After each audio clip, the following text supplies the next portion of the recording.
और सतनाम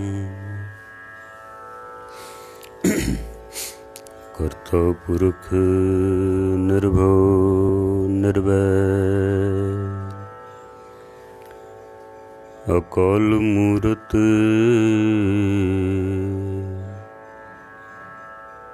अजूनी सैभं गुर प्रसाद जप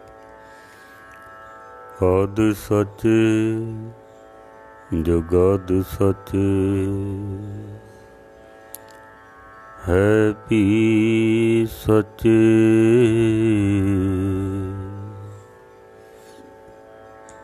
नानक होसी भी सच है प्राणनाथ गोबिंद कृपा निधान जगत गुरु है संसार ताप हरणे करुणा में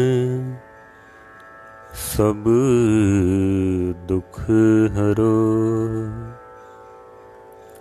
हे शरण योग दयाल दीनानाथ मया करो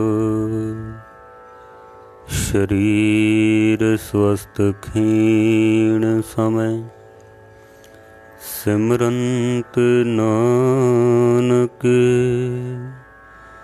राम दामोदर माधव। गुरु रूप सत्संग दियो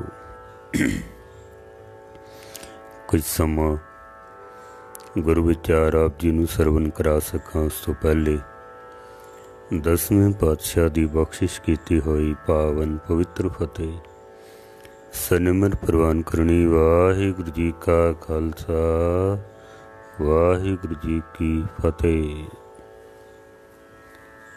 विचारां आप सरवण कर रहे हो। गर्भ दे विचों सानू जिंदगी मिलती है,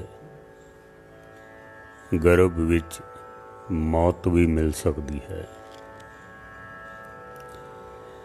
पानी तो सानू जिंदगी मिलती है, पानी तो मौत भी मिल सकती है।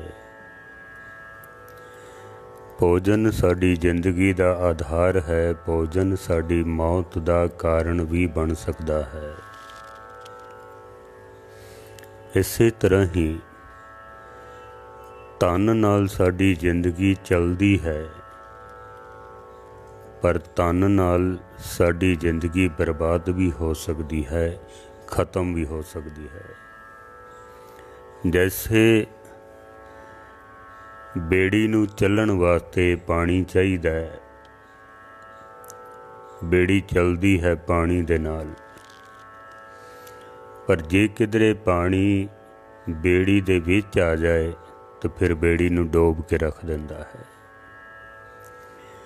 तन नाल जिंदगी चलती है, लेकिन जे तन किधरे साडे दिल दिमाग ते छा जावे,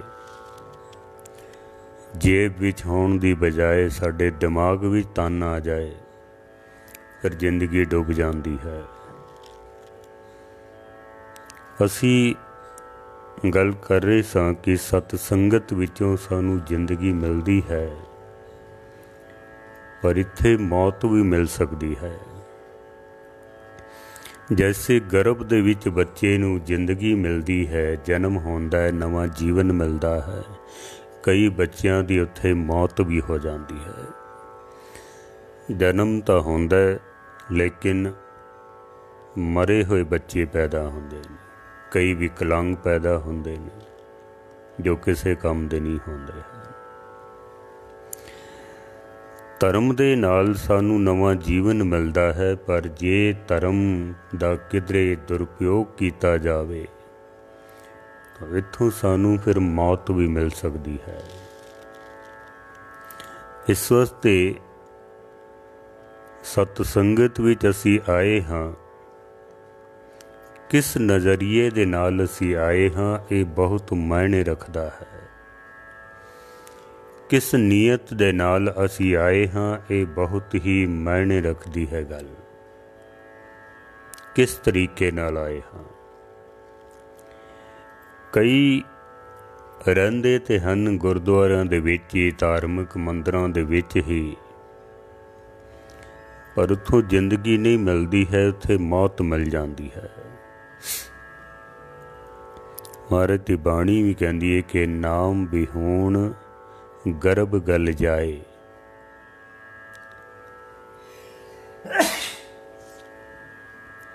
नाम तो बिना मनुख गर्भ दे विच गल जांदा है। बड़े बड़े हंकारियां नानक गर्भ गले। गर्भ दे विच, गर्भ अहंकार नूं भी कहंदे ने, गर्भ जो गर्भ होंदा है उसनूं भी गर्भ कहंदे ने, जिथे बच्चे दा जन्म होंदा है। कई गर्भ विच गल जांदे ने, कई माता दे गर्भ विच गल जांदे ने, कई सतसंगत रूपी गर्भ दे विच गल जांदे ने। आए किस ढंग नाल हां, जैसे भगत कबीर साहब जी कहंदे ने, कबीर बास बढ़ाई बूढ़िया एऊ मत डूबो कोय, चंदन के निकटे बसे बांस सुगंध ना होए। वसदा ते चंदन दे बिल्कुल नेड़े ही है, लेकिन रहिंदा बांस दी तरह है। अहंकार दे विच रहिंदा है, उच्चा हो के रहिंदा है, निमरता है नहीं है। तो फिर कबीर साहब कहंदे ने, भावें चंदन दे बिल्कुल नेड़े ही है, पर बांस सुगंध ना होए, उहदे विच खुशबू नहीं आउंदी है। होर जिहड़े छोटे छोटे नाल बूटे हुंदे ने, वो चंदन दी तरह ही खुशबू लै लैंदे हन, उन्हां विच खुशबू आ जांदी है।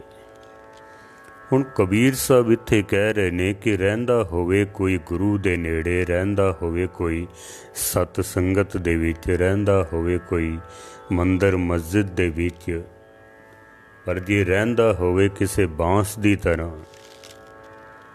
वो खुशबू नहीं लै सकेगा,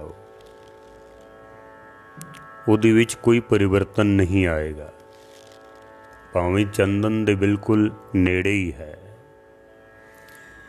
गुरु नानक सच्चे पातशाह जी एक दिन अमृत वेले कीर्तन की समाप्ति हुई। महाराज सच्चे पातशाह जी एक सरोवर के कोल बैठे हुए सन। जैसे ही सूरज की पहली किरण निकली है, गुरु नानक सच्चे पातशाह सरोवर विच बड़ी गौर नाल वेखदे पए ने, बहुत गौर नाल। ते भाई मरदाना जी जो महान कीर्तनीय सन नाल कहन लगे, महाराज इतनी गौर नाल बड़ी देर हो गई है, मैं वेखदा पिया तुसी सरोवर विच वेखी जांदे हो, आखिर ऐसी किहड़ी चीज़ है, कोई खास चीज़ है इहदे विच? गुरु नानक सच्चे पातशाह कहंदे ने, मरदानिया बहुत खास चीज़ है। मनुख दा एक बहुत वड्डा रहस्य इस सरोवर दे विच मैनू नज़र आ रहा है। मरदाना पुछदा है, बाबा किहड़ी चीज़ है, मैनू भी दिखाओ, को मैं भी देखा, मैं भी समझ लवां की है जीवन दा रहस्य। गुरु नानक सच्चे पातशाह जी कहंदे ने, मरदानिया देख कमल दा फुल है, पानी है, पानी दे विच मेंढक है, डड्डू। गुरु नानक सच्चे पातशाह नूं भाई मरदाना जी कहंदे ने, बाबा ये चीज़ां कोई पहली बार तो नहीं ना वेखियां, वे सरोवर है तो पानी होवेगा, पानी है तो मेंढक होवेगा, फिर सरोवर दे विच कमल दे फुल भी होणगे। महाराज कहंदे ने, मरदानिया देख विच काई भी है, कीड़े मकोड़े भी हैं, ਮਰਦਾਨਾ ਕਹਿੰਦਾ ਬਾਬਾ ਇਹ ਕੋਈ ਪਹਿਲੀ ਵਾਰੀ ਤਾਂ ਨਹੀਂ ਨਾ ਵੇਖਿਆ ਸੀ। ਇਸ ਤਰ੍ਹਾਂ ਦੀਆਂ ਗੱਲਾਂ ਜੇ ਕਰ ਹੀ ਰਹੇ ਸਨ ਕਿ ਸੂਰਜ ਥੋੜ੍ਹਾ ਜਿਹਾ ਉੱਚਾ ਹੋਇਆ ਹੈ, ਸੂਰਜ ਦੀ ਕਿਰਨ ਉਸ ਕਮਲ ਦੇ ਫੁੱਲ ਦੇ ਉੱਤੇ ਪਈ ਤੇ ਉਹ ਖਿਲ ਗਿਆ। ਜਿਉਂ ਖਿਲਿਆ ਤੇ ਦੂਰੋਂ ਚੱਲ ਕੇ ਭੌਰੇ ਆਏ ਤੇ ਕਮਲ ਦੇ ਫੁੱਲ ਦੇ ਉੱਪਰ ਬੈਠ ਗਏ ਨੇ, ਉੱਥੇ ਬੈਠ ਗਏ। ਮਹਾਰਾਜ ਕਹਿੰਦੇ ਨੇ ਮਰਦਾਨਿਆਂ ਦੇ ਕਮਲ ਦਾ ਫੁੱਲ ਖਿਲ ਗਿਆ ਹੈ, ਉੱਤੇ ਭੌਰੇ ਆ ਕੇ ਬੈਠ ਗਏ ਨੇ। ਮਰਦਾਨਾ ਕਹਿੰਦਾ ਬਾਬਾ ਇਹ ਸਭ ਕੁਝ ਕੋਈ ਪਹਿਲੀ ਵਾਰ ਨਹੀਂ ਵੇਖਿਆ, ਮੈਨੂੰ ਸਮਝਾਓ ਤੇ ਸਹੀ ਵੀ ਇਹਦੇ ਵਿੱਚ ਹੈ ਕਿਹੜੀ ਖਾਸ ਗੱਲ ਹੈ। ਆਖਿਰ ਕੁਛ ਸਮਝ ਤੇ ਆਵੇ ਨਾ, ਚੀਜ਼ਾਂ ਤੇ ਨਜ਼ਰ ਆ ਰਹੀਆਂ ਨੇ। ਮਹਾਰਾਜ ਸੱਚੇ ਪਾਤਸ਼ਾਹ ਨੇ ਉੱਥੇ ਇੱਕ ਸ਼ਬਦ ਉਚਾਰਨ ਕੀਤਾ ਹੈ। ਸਤਿਗੁਰੂ ਕਹਿੰਦੇ ਨੇ ਦਾਦਰ ਤੂੰ ਕਭੈ ਨਾ ਜਾਣਸ ਰੇ। ਦਾਦਰ ਕਹਿੰਦੇ ਨੇ ਡੱਡੂ ਨੂੰ, ਮੈਂਡਕ ਨੂੰ। ਤੂੰ ਕਭੈ ਨਾ ਜਾਣਸ ਰੇ, ਪਕਸ ਸਿਵਾਲ ਬਸਸ ਨਿਰਮਲ ਜਲ ਅੰਮ੍ਰਿਤ ਨਾ ਲਖਸ ਰੇ। ਮਹਾਰਾਜ ਕਹਿੰਦੇ ਨੇ ਮਰਦਾਨਿਆਂ ਦੇਖ ਹੈ ਜਿਹੜਾ ਵਿੱਚ ਸਰੋਵਰ ਦੇ ਡੱਡੂ ਹੈ ਨਾ, ਇਹ ਕਦੀ ਵੀ ਕਮਲ ਦੇ ਫੁੱਲ ਦਾ ਰਸ ਨਹੀਂ ਲੈਂਦਾ, ਰਹਿੰਦਾ ਕਮਲ ਦੇ ਬਿਲਕੁਲ ਨੇੜੇ ਹੀ ਹੈ, ਪਰ ਕਮਲ ਦਾ ਰਸ ਨਹੀਂ ਲੈਂਦਾ। ਜਿਹੜੀ ਸਰੋਵਰ ਦੇ ਵਿੱਚ ਕਾਈ ਹੈ ਨਾ, ਇਹ ਕਾਈ ਖਾਂਦਾ ਹੈ, ਕੀੜੇ ਮਕੌੜੇ ਖਾਂਦਾ ਹੈ, ਗੰਦਗੀ ਖਾਂਦਾ ਹੈ, ਪਰ ਕਦੀ ਇਸ ਨੇ ਕਮਲ ਦੇ ਫੁੱਲ ਦਾ ਰਸ ਨਹੀਂ ਲਿਆ ਹੈ। ਦਾਦਰ ਤੂੰ ਕਭੈ ਨਾ ਜਾਣਸ ਰੇ, ਪਕਸ ਸਿਵਾਲ ਬਸਸ ਨਿਰਮਲ ਜਲ ਅੰਮ੍ਰਿਤ ਨਾ ਲਖਸ ਰੇ। ਰਹਿੰਦਾ ਤੇ ਕਮਲ ਦੇ ਫੁੱਲ ਦੇ ਬਿਲਕੁਲ ਨੇੜੇ ਹੀ ਹੈ, ਪਰ ਕਮਲ ਦਾ ਰਸ ਨਹੀਂ ਲੈਂਦਾ ਹੈ। ਮਰਦਾਨਿਆਂ ਇਹ ਮਨੁੱਖ ਦਾ ਇੱਕ ਸੱਚ ਹੈ ਜੋ ਸਾਡੇ ਸਾਹਮਣੇ ਆਇਆ ਹੈ। ਕਈ ਮਨੁੱਖ ਰਹਿੰਦੇ ਤਾਂ ਮੰਦਰ ਮਸਜਿਦ ਦੇ ਵਿੱਚ ਹੀ ਨੇ, ਰਹਿੰਦੇ ਤਾਂ ਕਈ ਗੁਰੂ ਦੇ ਬਿਲਕੁਲ ਨੇੜੇ ਹੀ ਹਨ, ਪਰ ਉਹ ਸ਼ਬਦ ਰੂਪੀ ਰਸ ਨਹੀਂ ਲੈਂਦੇ ਹਨ। ਉਹ ਉੱਥੇ ਬੈਠ ਕੇ ਵੀ ਕਾਈ ਖਾਂਦੇ ਨੇ, ਕੀੜੇ ਮਕੌੜੇ ਖਾਂਦੇ ਨੇ, ਗੰਦਗੀ ਹੀ ਖਾਂਦੇ ਨੇ, ਰਹਿੰਦੇ ਤੇ ਬਿਲਕੁਲ ਨੇੜੇ ਹੀ ਨੇ, ਪਰ ਉੱਥੋਂ ਰਸ ਨਹੀਂ ਲੈਂਦੇ ਹਨ। ਤੇ ਮਹਾਰਾਜ ਕਹਿੰਦੇ ਨੇ ਬਸ ਜਲ ਨਿਤ ਨਾ ਵਸਤ ਅਲੀ ਅਲ ਮੇਰ ਚਚਾ ਗੁਣ ਰੇ। ਮਰਦਾਨਿਆਂ ਦੇਖ ਇਹ ਜਿਹੜਾ ਭੌਰਾ ਹੈ ਇਹ ਕਮਲ ਦੇ ਨੇੜੇ ਨਹੀਂ ਰਹਿੰਦਾ ਹੈ, ਪਤਾ ਨਹੀਂ ਕਿੱਥੋਂ ਚੱਲ ਕੇ ਆਇਆ ਹੈ ਦੂਰੋਂ, ਪਰ ਦੇਖ ਲੈ ਇਸ ਦਾ ਕਾਈ ਨਾਲ ਕੋਈ ਸੰਬੰਧ ਨਹੀਂ ਹੈ, ਕੀੜੇ ਮਕੌੜਿਆਂ ਵੱਲ ਇਸ ਨੇ ਵੇਖਿਆ ਵੀ ਨਹੀਂ ਹੈ। ਸਿੱਧਾ ਹੀ ਆ ਕੇ ਕਮਲ ਦੇ ਫੁੱਲ ਤੇ ਬੈਠ ਗਿਆ ਤੇ ਰਸ ਲੈਣਾ ਇਸ ਨੇ ਸ਼ੁਰੂ ਕਰ ਦਿੱਤਾ। ਨੇੜੇ ਵੀ ਨਹੀਂ ਰਹਿੰਦਾ, ਬੜੀ ਦੂਰ ਰਹਿੰਦਾ ਹੈ। ਕਈ ਬਿਲਕੁਲ ਨੇੜੇ ਰਹਿੰਦੇ ਹਨ, ਲੇਕਿਨ ਸੁਭਾਅ ਉਹਨਾਂ ਦਾ ਮੈਂਡਕ ਦੀ ਤਰ੍ਹਾਂ। ਕਈ ਭੌਰਿਆਂ ਦੀ ਤਰ੍ਹਾਂ ਹੁੰਦੇ ਨੇ ਜਿਹੜੇ ਨੇੜੇ ਨਹੀਂ ਰਹਿੰਦੇ ਹਨ, ਪਰ ਦੂਰੋਂ ਚੱਲ ਕੇ ਆਏ ਨੇ, ਕਮਲ ਦਾ ਰਸ ਲੈਂਦੇ ਪਏ ਨੇ, ਆਨੰਦ ਲੈਂਦੇ ਪਏ ਨੇ। ਮੈਂ ਅਰਜ਼ ਕਰਦਾ ਪਿਆ ਸਤ ਸੰਗਤ ਦੇ ਵਿੱਚ ਵੀ ਕਈ ਮਨੁੱਖ ਇਸ ਤਰ੍ਹਾਂ ਹੀ ਬੈਠੇ ਹੁੰਦੇ ਨੇ ਜੈਸੇ ਸਰੋਵਰ ਦੇ ਵਿੱਚ ਮੈਂਡਕ ਹੈ, ਡੱਡੂ ਹੈ, ਰਹਿੰਦਾ ਉਹ ਕਮਲ ਦੇ ਨੇੜੇ ਪਰ ਕਾਈ ਖਾਂਦਾ ਹੈ, ਗੰਦਗੀ ਖਾਂਦਾ ਹੈ। ਬੈਠੇ ਨੇ ਕਈ ਗੁਰੂ ਗ੍ਰੰਥ ਸਾਹਿਬ ਦੇ ਨੇੜੇ, ਗੁਰੂ ਦੇ ਨੇੜੇ, ਗੁਰਦੁਆਰਿਆਂ ਦੇ ਵਿੱਚ ਬੈਠੇ ਹੋਏ ਨੇ, ਪਰ ਉੱਥੇ ਬੈਠ ਕੇ ਵੀ ਸ਼ਬਦ ਰੂਪੀ ਜੋ ਪਰਮ ਰਸ ਹੈ ਉਹ ਨਹੀਂ ਲੈਂਦੇ ਹਨ। ਉੱਥੇ ਬੈਠ ਕੇ ਵੀ ਗੰਦਗੀ ਹੀ ਖਾਂਦੇ ਨੇ। ਕਈ ਦੂਰੋਂ ਚੱਲ ਕੇ ਆਉਂਦੇ ਨੇ ਭੌਰੇ ਦੀ ਤਰ੍ਹਾਂ, ਉਹਨਾਂ ਦਾ ਕਿਸੇ ਨਾਲ ਕੋਈ ਮਤਲਬ ਨਹੀਂ ਹੁੰਦਾ, ਸ਼ਬਦ ਦਾ ਰਸ ਲੈਂਦੇ ਨੇ, ਆਨੰਦ ਲੈਂਦੇ ਨੇ ਤੇ ਵਾਪਸ ਚਲੇ ਜਾਂਦੇ ਹਨ। ਉਹ ਨੇੜੇ ਵੀ ਨਹੀਂ ਰਹਿੰਦੇ। ਕਈ ਬਿਲਕੁਲ ਨੇੜੇ ਹੀ ਰਹਿੰਦੇ ਨੇ, 24 ਘੰਟੇ ਹੀ ਰਹਿੰਦੇ ਹਨ, ਪਰ ਸੁਭਾਅ ਉਹਨਾਂ ਦਾ, ਮਾਨਸਿਕਤਾ ਉਹਨਾਂ ਦੀ ਡੱਡੂ ਦੀ ਤਰ੍ਹਾਂ ਗੁਰੂ ਦੇ ਸ਼ਬਦ ਨਾਲ ਕੋਈ ਮਤਲਬ ਨਹੀਂ ਹੈ। ਗੰਦਗੀ ਖਾਂਦੇ ਨੇ, ਕਾਈ ਖਾਂਦੇ ਨੇ, ਜੀਵਨ ਉਹਨਾਂ ਦਾ ਬਰਬਾਦ ਹੋ ਜਾਂਦਾ ਹੈ। ਹੁਣ ਅਸੀਂ ਆਖੀਏ ਵੀ ਰਹਿੰਦੇ ਤੇ ਨੇੜੇ ਹੀ ਨੇ ਨਾ।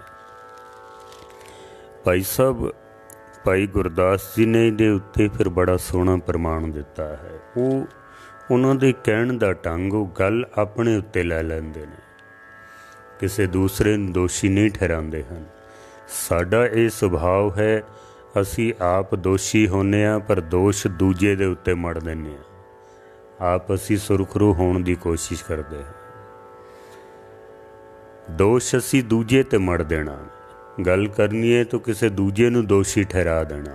ਆਪਣੀ ਕਮਜ਼ੋਰੀ ਨਹੀਂ ਦੇਖਦੇ ਹਾਂ ਅਸੀਂ। ਜਦਕਿ ਬਾਣੀ ਕਹਿੰਦੀ ਹੈ ਕਿ ਆਪਨੜੇ ਗਿਰਬਾਨ ਮੇਂ ਸਿਰ ਨੀਵਾਂ ਕਰ ਦੇਖ। ਆਪਣੀਆਂ ਗਲਤੀਆਂ ਤੇ ਦੇਖੋ ਨਾ ਪਹਿਲੇ, ਦੂਜੇ ਦੀ ਗਲਤੀ ਦੇਖਣ ਤੋਂ ਪਹਿਲੇ ਆਪਣੀ ਗਲਤੀ ਵੇਖੋ। ਪਰ ਅਸੀਂ ਆਪਣੀ ਨਹੀਂ ਵੇਖਦੇ ਹਾਂ, ਅਸੀਂ ਦੂਜਿਆਂ ਦੀ ਗਲਤੀਆਂ ਦੇਖਦੇ ਹਾਂ। ਭਾਈ ਗੁਰਦਾਸ ਜੀ ਨੇ ਸਾਨੂੰ ਸਿਖਾਇਆ ਹੈ ਬਈ ਆਪਣੇ ਆਪ 'ਤੇ ਗੱਲ ਲੈਣੀ ਹੈ, ਦੂਜੇ ਨੂੰ ਦੋਸ਼ੀ ਨਹੀਂ ਠਹਿਰਾਉਣਾ ਹੈ। ਕਿ ਜੇ ਕਿਸੇ ਨੂੰ ਕੋਈ ਗੱਲ ਕਰਨੀ ਵੀ ਹੋਵੇ, ਮੰਨ ਲਓ ਕੁਛ ਕਹਿਣਾ ਵੀ ਪੈ ਗਿਆ, ਤਾਂ ਸ਼ਬਦਾਵਲੀ ਮਿੱਠੀ ਹੋਣੀ ਚਾਹੀਦੀ ਹੈ, ਕਹਿਣ ਦਾ ਢੰਗ ਮਿੱਠਾ ਹੋਣਾ ਚਾਹੀਦਾ ਹੈ, ਅਪਸ਼ਬਦ ਨਹੀਂ ਹੋਣੇ ਚਾਹੀਦੇ ਹਨ। ਗੁਰੂ ਤੇਗ ਬਹਾਦਰ ਸਾਹਿਬ ਮਹਾਰਾਜ ਦਾ ਦੇਖੋ ਕਹਿਣ ਦਾ ਢੰਗ ਕਿਤਨਾ ਨਿਰਾਲਾ ਹੈ। ਉਹ ਕਹਿੰਦੇ ਨੇ, ਸਾਧੋ ਮਨ ਕਾ ਮਾਨ ਤਿਆਗੋ। ਹੁਣ ਜਿਹਦੇ ਅੰਦਰ ਹੰਕਾਰ ਹੈ ਉਹਨੂੰ ਸਾਧੂ ਕਹਿਣ ਦੀ ਕੋਈ ਲੋੜ ਨਹੀਂ ਹੈ। ਜੇ ਅੰਦਰ ਹੰਕਾਰ ਹੀ ਭਰਿਆ ਹੋਇਆ ਤਾਂ ਫਿਰ ਸਾਧੂ ਕਿਹੜੀ ਗੱਲ ਦਾ ਹੋਇਆ। ਲੇਕਿਨ ਗੁਰੂ ਤੇਗ ਬਹਾਦਰ ਸਾਹਿਬ ਮਹਾਰਾਜ ਦੀ ਨਿਮਰਤਾ, ਉਹਨਾਂ ਦੇ ਬੋਲਣ ਦਾ ਢੰਗ ਇਤਨਾ ਮਿੱਠਾ ਹੈ ਕਿ ਜੇ ਉਹਦੇ ਅੰਦਰ ਹੰਕਾਰ ਵੀ ਹੈ, ਕੋਈ ਦੋਸ਼ ਵੀ ਹੈ, ਤਾਂ ਉਸ ਨੂੰ ਅਪਸ਼ਬਦ ਨਹੀਂ ਵਰਤਣੇ ਹਨ। ਉਹਨੂੰ ਕਹਿਣਾ ਸਾਧੋ ਮਨ ਕਾ ਮਾਨ ਤਿਆਗੋ। ਉਹਨੂੰ ਸਾਧੂ ਕਹਿ ਕੇ ਸੰਬੋਧਿਤ ਕਰਨਾ ਹੈ। ਅੱਜ ਕੱਲ੍ਹ ਦੀ ਤਰ੍ਹਾਂ ਨਹੀਂ, ਜੋ ਮਹਾਰਾਜ ਦੇ ਤਾਬਿਆਂ ਬੈਠੇ ਹੋਏ ਵੀ ਐਸੇ ਸ਼ਬਦ ਬੋਲ ਜਾਂਦੇ ਨੇ ਕਿ ਸੁਣ ਕੇ ਸ਼ਰਮ ਆ ਜਾਂਦੀ ਹੈ। ਗੁਰੂ ਘਰਾਂ ਦੇ ਵਿੱਚ ਅਸੀਂ ਦੇਖਦੇ ਹਾਂ ਐਸੇ ਸ਼ਬਦ ਬੋਲੇ ਜਾਂਦੇ ਨੇ, ਮਹਾਰਾਜ ਦਾ ਕੋਈ ਡਰ ਭੈ ਵੀ ਨਹੀਂ ਰੱਖਿਆ ਜਾਂਦਾ। ਕਹਿਣ ਦੇ ਵਿੱਚ ਨਿਮਰਤਾ ਹੋਣੀ ਚਾਹੀਦੀ ਹੈ, ਸ਼ਬਦ ਮਿੱਠੇ ਹੋਣੇ ਚਾਹੀਦੇ ਹਨ।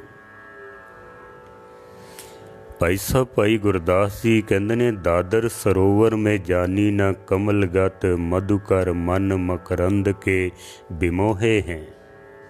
ਭਾਈ ਗੁਰਦਾਸ ਜੀ, ਨਿਕਟ ਬਸਤ ਮਮ ਗੁਰ ਉਪਦੇਸਹੀਨ, ਦੁਰੰਤਰ ਸਿੱਖ ਔਰ ਅੰਤਰ ਲੈ ਪੋਹੇ ਹੈ। ਭਾਈ ਗੁਰਦਾਸ ਜੀ ਕਹਿੰਦੇ ਨੇ, ਮੈਂ ਰਹਿੰਦਾ ਤੇ ਗੁਰੂ ਦੇ ਨੇੜੇ ਹੀ ਹਾਂ, ਪਰ ਮੈਂ ਗੁਰੂ ਦਾ ਜੋ ਆਨੰਦ ਹੈ, ਜੋ ਪਰਮ ਰਸ ਹੈ, ਉਹ ਨਹੀਂ ਲੈ ਪਾਉਂਦਾ। ਰਹਿੰਦਾ ਤੇ ਮੈਂ ਗੁਰੂ ਦੇ ਨੇੜੇ ਹੀ ਹਾਂ। ਮੇਰਾ ਸੁਭਾਅ, ਭਾਈ ਗੁਰਦਾਸ ਜੀ ਆਪਣੇ ਉੱਤੇ ਗੱਲ ਲੈ ਕੇ ਕਹਿ ਰਹੇ ਹਨ ਕਿ ਮੇਰਾ ਸੁਭਾਅ ਇਸ ਤਰ੍ਹਾਂ ਹੈ ਕਿ ਦਾਦਰ ਸਰੋਵਰ ਮੈਂ ਜਾਨੀ ਨਾ ਕਮਲਗਤ। ਜੈਸੇ ਸਰੋਵਰ ਦੇ ਵਿੱਚ ਰਹਿੰਦੇ ਹੋਏ ਮੇਂਢਕ ਨੇ ਕਮਲ ਦੀ ਗੱਤ ਨਹੀਂ ਜਾਣੀ ਹੈ, ਕਮਲ ਦੀ ਮਹਾਨਤਾ ਨੂੰ ਨਹੀਂ ਸਮਝਿਆ ਹੈ। ਭਾਈ ਸਾਹਿਬ ਕਹਿੰਦੇ ਨੇ, ਮੇਰਾ ਸੁਭਾਅ ਵੀ ਇਸ ਤਰ੍ਹਾਂ ਬਣ ਗਿਆ ਹੈ। ਦੁਰੰਤਰ ਸਿੱਖ ਔਰ ਅੰਤਰਲੇ ਪੋਹੇ ਹੈ। ਬੜੇ ਸਿੱਖ ਦੂਰੋਂ ਚੱਲ ਕੇ ਆਉਂਦੇ ਨੇ ਤੇ ਗੁਰੂ ਕੋਲ ਆ ਕੇ ਪਰਮ ਆਨੰਦ ਲੈ ਕੇ ਜਾਂਦੇ ਨੇ। ਪਰ ਭਾਈ ਸਾਹਿਬ ਕਹਿੰਦੇ ਨੇ, ਮੈਂ ਗੁਰੂ ਦੇ ਨੇੜੇ ਹੋ ਕੇ ਵੀ ਇਹ ਆਨੰਦ ਨਹੀਂ ਲੈ ਸਕਦਾ। ਭਾਈ ਸਾਹਿਬ, ਭਾਈ ਗੁਰਦਾਸ ਜੀ ਦੇ ਕਹਿਣ ਦਾ ਆਪਣਾ ਢੰਗ ਹੈ। ਮੈਂ ਫਿਰ ਅਰਜ਼ ਕਰਾਂ ਕਿ ਅਸੀਂ ਆਏ ਕਿਸ ਨੀਅਤ ਨਾਲ। ਗੁਰੂ ਗ੍ਰੰਥ ਸਾਹਿਬ ਦੇ ਨੇੜੇ, ਸਤ ਸੰਗਤ ਦੇ ਵਿੱਚ, ਮੰਦਰ ਦੇ ਵਿੱਚ, ਗੁਰਦੁਆਰੇ ਦੇ ਵਿੱਚ, ਮਸਜਿਦ ਵਿੱਚ ਅਸੀਂ ਆਏ ਕਿਸ ਢੰਗ ਨਾਲ ਹਾਂ, ਅਸੀਂ ਉੱਥੇ ਲੈਣ ਕੀ ਆਏ ਹਾਂ। ਇਹ ਗੱਲ ਬੜੀ ਮਾਇਨੇ ਰੱਖਦੀ ਹੈ। ਕਿਧਰੇ ਐਸਾ ਤਾਂ ਨਹੀਂ ਕਿ ਅਸੀਂ ਚੰਦਨ ਦੇ ਨੇੜੇ ਬਾਂਸ ਦੀ ਤਰ੍ਹਾਂ ਬੈਠੇ ਹੋਈਏ। ਕਿਧਰੇ ਐਸਾ ਤਾਂ ਨਹੀਂ ਕਿ ਜਿਵੇਂ ਸਰੋਵਰ ਦੇ ਵਿੱਚ ਡੱਡੂ कमल दे बिल्कुल नेड़े रहिंदा है, पर कमल दी सार नहीं जानदा, कमल दा रस नहीं लैंदा। किधरे साडा आउणा इस तरह तो नहीं है। भाई गुरदास जी ने इहदे उत्ते होर बड़े प्रमाण दिते हैं, बहुत सारे। भाई साहब भाई गुरदास जी कहते ने, मानसर पर जो बैठाइए ले जाए बग, मुक्ता अमोल तज मीन बीन खात है। मान सरोवर दे उत्ते जिथे हंस रहंदे ने सुच्चे मोती खांदे हन। भाई साहब कहते ने कि किसे बगले नूं मान सरोवर दे उत्ते ले जा के बिठा दईए सी। मानसर पर जो बैठाइए ले जाए बग, किसे बगले नूं मान सरोवर ते ले जा के बिठा दईए जिथे हंस सुच्चे मोती खांदे ने। भाई साहब कहते ने, मुक्ता अमोल तज मीन बीन खात है। मुक्ता कहते ने मोतियां नूं, सुच्चे मोतियां, अनमोल मोतियां नूं छोड़ के बगला मच्छियां खांदा है, डड्डू खांदा है, कीड़े मकोड़े खांदा है, गंदगी खांदा है ते सरोवर दे कोल ही है ना, मान सरोवर दे विच है जिथे हंस मोती खांदे पे ने। बगला उसे सरोवर दे विचों डड्डू खांदा पिया, मच्छियां खांदा पिया, गंदगी खांदा पिया वे। भाई साहब दे समझाण दा ढंग है। कई बैठे होंदे ने सत संगत दे विच, गुरुद्वारियां दे विच, पर वो सुच्चे मोती, शब्द रूपी सुच्चे मोती छोड़ के डड्डू ते मच्छियां खांदे। तुसी देख सकते हो रोज़ाना कोई ना कोई क्लिपां व्हाट्सएप ते, फेसबुक दे उत्ते, यूट्यूब दे उत्ते सानू रोज़ मिल जांदियां ने। गुरुद्वारियां दे विच कईयां दे जो हाल साडे सामने आंदे ने। किधरे साडा सुभाव उस बगले दी तरह तो नहीं है जो बैठे ते बिल्कुल गुरहंत सन, और जो उदासी संप्रदा दे कुछ सन महंत, इन्हां नूं गुरधामां दी जिम्मेदारी दित्ती गई सी कि तुसीं इन्हां दी देख रेख करनी है, क्योंकि ਸਿੰਘਾਂ कोल इतना समा नहीं सी उस वक्त। वो सर्वप्रथम तो बहुत वधिया, पहले तो बहुत अच्छा प्रबंध कर रहे सन, पर ज्यों-ज्यों गुरु घरां दे विच धन दौलत वधदी गई, पैसा वधदा गया, त्यों-त्यों विकार आंदे गए ने, त्यों-त्यों विकार आए ने। क्योंकि धन दौलत जद भी कदी आउंदा ना, कल्लियां नहीं आंदा है, ये नाल कई कुछ लैके आंदा है। कई कुछ कल्ला नहीं आंदा है, कई बीमारियां नाल लैके आएगा, कई विकार नाल लैके आएगा। धन कल्ला कदी भी नहीं आंदा है, और मनुख दी मत मार देंदा है, अखां अन्नियां कर देंदा है, कन्न बहरे कर देंदा है। माया धारी अत अन्ना बोला, शब्द न सुनी बहुरोड़ कचोला। धन बहुत वध गया, ज्यों ज्यों धन वधिया तो फिर विकार भी बहुत वध गए। तो गुरु गोबिंद सिंह महाराज सच्चे पातशाह जी ने बड़ी कमाल दी एक गल कीती है।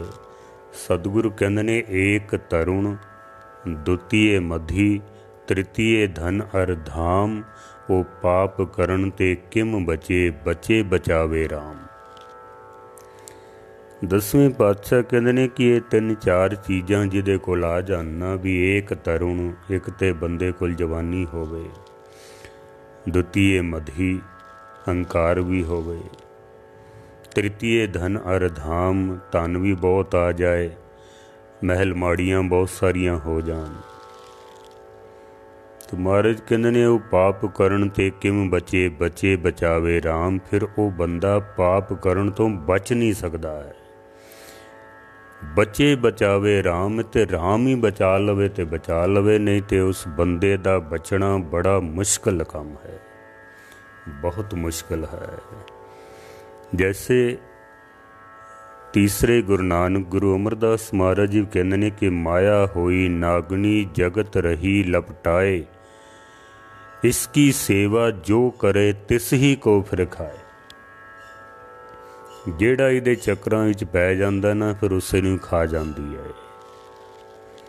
ਮਹਾਰਾਜ ਕਹਿੰਦੇ ਨੇ ਪਾਪ ਕਰਨ ਤੇ ਕਿਵ ਬਚੇ, ਬਚੇ ਬਚਾਵੇ ਰਾਮ, ਫਿਰ ਰਾਮ ਹੀ ਬਚਾ ਸਕਦਾ। ਮੇਰੇ ਇੱਕ ਮਿੱਤਰ ਸਨ, ਮਜ਼ਦੂਰੀ ਕਰਦਾ ਸੀ, ਚੰਦ ਪੈਸੇ 60 ਰੁਪਈਏ 50 ਰੁਪਈਏ 60 ਰੁਪਈਏ ਉਸ ਜ਼ਮਾਨੇ 'ਚ ਮਿਲਦੇ ਸਨ। ਕੰਮਕਾਰ ਕੁਛ ਉਸ ਦਾ ਚੱਲ ਪਿਆ, ਪੈਸਾ ਬਹੁਤ ਆਉਣ ਲੱਗ ਪਿਆ। ਉਹੀ ਬੰਦਾ ਜਿਹੜਾ 1-1 ਰੁਪਈਆ ਸੋਚ ਸਮਝ ਕੇ ਖਰਚ ਕਰਦਾ ਸੀ, ਕਿਉਂਕਿ ਹੁਣ ਧਨ ਆ ਗਿਆ ਤਾਂ ਹੁਣ 200 ਰੁਪਏ ਦੀ ਸ਼ਰਾਬ ਦੀ ਬੋਤਲ ਰੋਜ਼ ਪੀ ਜਾਂਦਾ ਵੇ, ਰੋਜ਼ ਪੀ ਜਾਂਦਾ ਵੇ। ਪਹਿਲੇ ਸਵੇਰੇ ਸ਼ਾਮ ਮੰਦਰਾਂ ਵਿੱਚ ਜਾ ਕੇ ਤੇ ਮੱਥੇ ਟੇਕਦਾ ਸੀ, ਹੱਥ ਜੋੜਦਾ ਸੀ, ਅਰਦਾਸਾਂ ਕਰਦਾ ਸੀ। ਹੁਣ ਕਹਿੰਦਾ ਸਮਾਂ ਹੀ ਨਹੀਂ ਮਿਲਦਾ ਹੈ, ਕਿਵੇਂ ਜਾਈਏ, ਸਾਰਾ ਦਿਨ ਕੰਮ ਵਿੱਚ ਹੀ ਨਿਕਲ ਜਾਂਦਾ।